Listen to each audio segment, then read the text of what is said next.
The first thing I noticed was the silence. Unnerving, suffocating, like the world had paused just for me. I had walked into the house expecting the familiar hum of our life, the soft clatter of her keys, the smell of fresh coffee. Instead, the living room sat frozen, the curtains drawn as if to hide something I wasn't ready to see. My heart thumped, a nervous drum echoing through the quiet. I should have known something was off when she didn't greet me. Her eyes, usually warm and teasing, avoided mine. Instead, she held a stack of papers, trembling slightly, her lips pressed together as if bracing herself. "I called my lawyer," she said finally, her voice tight, almost alien. "He'll handle everything from here." My stomach dropped. Handle what? She didn't answer. Just turned and walked past me, leaving a chasm of cold between us. I reached out, but my hand met only air. The first seed of dread rooted itself deep in my chest.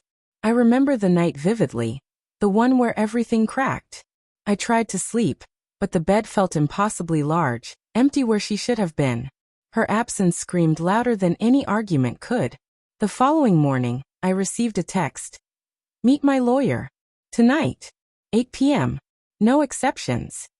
By the time I arrived at the downtown office, the city had already swallowed the sun, leaving streets slick with rain and neon reflections. My thoughts spiraled, every scenario worse than the last. And then he walked in, her lawyer. A tall man in a sharp suit, his expression calm but with a glint of something that made my gut twist. "I assume you're here about Ms. Langley," he said, not quite looking at me. His voice was smooth, practiced. What is this about?" I asked, trying to mask the tremor in my voice. He finally met my eyes, and in that moment, everything I had feared collided with reality. "She wants a clean separation," he said. She's been seeing someone else." The world narrowed to a pinpoint of disbelief. My mouth moved, but no words came out. I thought about the quiet dinners, her subtle smiles at her phone, the sudden business trips she never fully explained. I had rationalized them all, told myself I was being paranoid. But now the truth sprawled in front of me like an open wound. "She who?" My voice was hoarse. "That's not my place to say," the lawyer replied, sliding a manila folder across the table. "All you need to know is the evidence is solid. She's prepared to move forward legally. You can." "No." I cut him off. I needed more. I needed the why. He paused, studying me like a scientist examining an unpredictable reaction. "If you want answers, you'll have to ask her. But it won't be simple. She's thought this through." I left the office in a daze, rain plastering my hair to my skull, the folder clutched like a lifeline. At home, everything felt alien. The soft hum of the refrigerator, the faint scent of vanilla air freshener, even the way the light fell across the walls. All of it felt like a lie I had lived inside. Over the next days, I pieced together fragments. Her texts, her emails, the odd receipts. Every discovery cut a little deeper. There were nights I sat in the dark, shaking, thinking I'd wake up and find this was a nightmare. But every time I reached for my phone, a new message, a new clue reminded me I wasn't dreaming. Finally, I confronted her, not with anger, not with tears, but with the cold, exhausted precision of someone who had survived the first wave of devastation. "Why?" I asked, voice trembling. Was I not enough? She looked at me then, not with guilt, not with shame, but with something I couldn't place. Sadness? Regret? Or perhaps relief? I didn't mean for it to happen this way," she whispered. "I love you. I thought I was finding myself, and I got lost.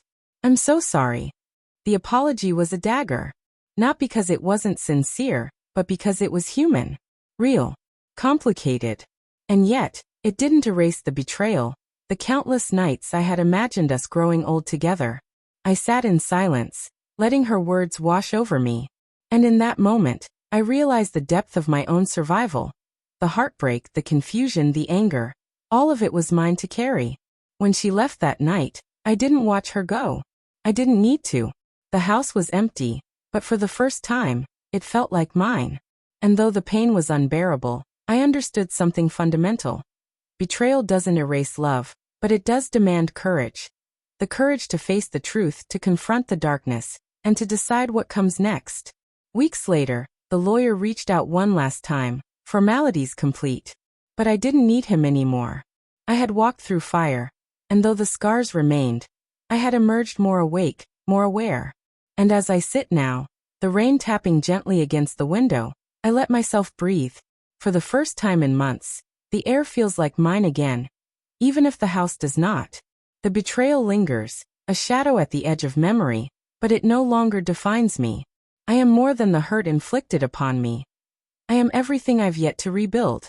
If this story held you on the edge of your seat, feeling the heartbreak, the suspense, and the raw truth of human betrayal, make sure to support my journey. Subscribe to my channel. My goal is 1K subscribers.